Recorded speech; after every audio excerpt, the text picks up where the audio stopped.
Olá, serei seu professor nesta videoaula de molas e lubrificantes. Vamos começar? Os temas desta aula são molas, lubrificantes e atrito. Molas são elementos de máquinas que servem para absorver impactos, acumular energia mecânica e manter equipamentos ou instrumentos sobre uma tensão controlada. Existem as molas helicoidais e as molas planas. As molas helicoidais existem de tração, de compressão e de torção. E nas molas planas existem as planas propriamente ditas, as de pratos, as espirais e as de feixe de molas.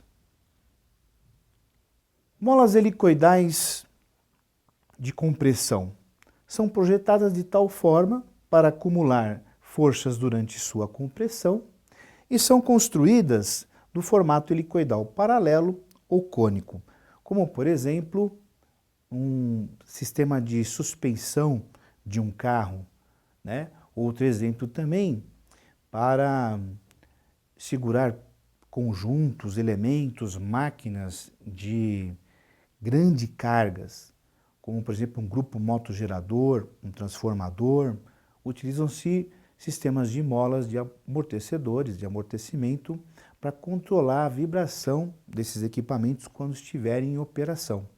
Então, desde um simples relógio, eu posso usar molas helicoidais até equipamentos muito pesados e muito complexos. Existe outro tipo de mola, que é a mola helicoidal de tração, que também pode ser paralela ou cônica ou até mesmo bicônica e também serve para acumular forças, como por exemplo um simples pregador ou na porta do seu carro para poder elevar, subir, descer o seu vidro, lá na maquininha de vidro, nós temos mola também. Molas de torção, como por exemplo, numa academia, quando você monta uma barra com as anilhas, para não causar, não correr o risco de sofrer um acidente, a gente fecha esse conjunto de pesos com molas de torção. Outro tipo também são as molas planas, como por exemplo o feixe de molas, que são altamente resistentes e são muito utilizados para cargas excessivas, como por exemplo para um caminhão, uma carreta, um jipe. Na sua suspensão já não seria adequado uma mola helicoidal, e sim uma mola plana com um feixe de molas.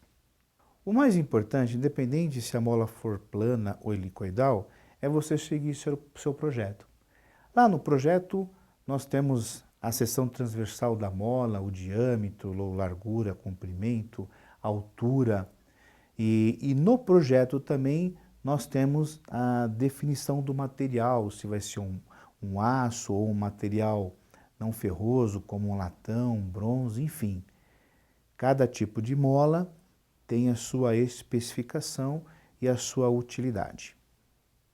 Agora, os lubrificantes são substâncias de origem orgânica ou sintética que são inseridas entre elementos que trabalham em movimento e em contato entre si, gerando atrito, com o objetivo de minimizar o desgaste. Podem ser sólidos, líquidos ou semissólidos. Orgânico são provenientes de materiais naturais, como por exemplo oliva e óleo de rícino. Temos também os minerais, que são oriundos de derivados do petróleo. Temos também os sintéticos, E todos esses tipos de lubrificantes são para diminuir o atrito ou para isolar o contato entre peças, por diversos motivos. Mas eu não me ficaria confortável sem antes explicar o que vem a ser atrito. Atrito é aquela resistência que oferece em contato entre dois corpos. ou seja, é quando eu tenho forças paralelas e sentidos opostos, uma força motriz com a sua força de atrito, e outras forças, né, no mesmo sentido, mas também de lado opostos, como a força normal e a força peso.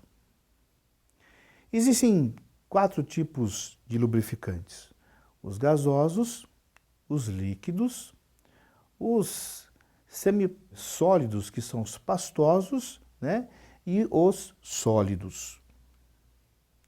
Os lubrificantes gasosos, né, são utilizados em casos especiais, principalmente quando os outros tipos de lubrificante não podem ser utilizados, né, nem o líquido, nem o pastoso e nem o sólido.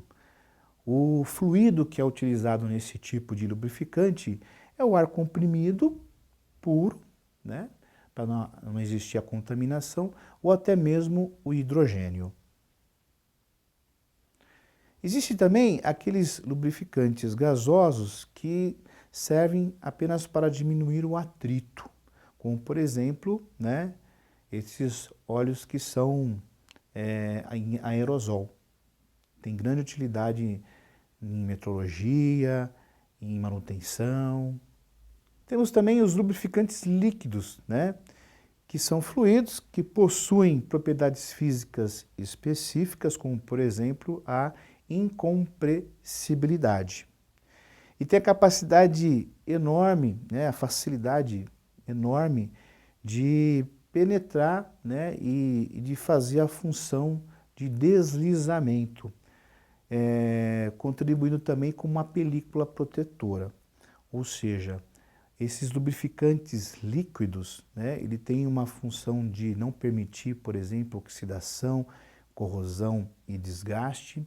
Também tem a finalidade de manter a temperatura, não deixar que essa temperatura se eleve, e também a finalidade de diminuir o atrito entre as peças. Os lubrificantes semissólidos, né, que são os pastosos, são as graxas. Existe, por exemplo, elementos de máquinas que têm a necessidade de manter, né, de uma certa forma, isolar os seus elementos mecânicos de um outro meio. Por exemplo, os mancais de rolamentos, né, de rolamentos, eles têm graxa entre eles para poder permitir que uma contaminação não afete o bom funcionamento do rolamento e também para que ele tenha uma boa performance. Temos também os lubrificantes sólidos, né, que são partículas em forma de pó, que também são bastante utilizados, diminuindo a ação, principalmente do atrito entre as peças. Nós separamos alguns links para você conhecer mais sobre o assunto desta videoaula. Não deixe de acessá-los em seu ambiente virtual. Molas e lubrificantes. Bom, pessoal, espero que esteja claro o assunto molas e lubrificantes. Caso ainda fique alguma dúvida, assista novamente esta videoaula. Até a próxima!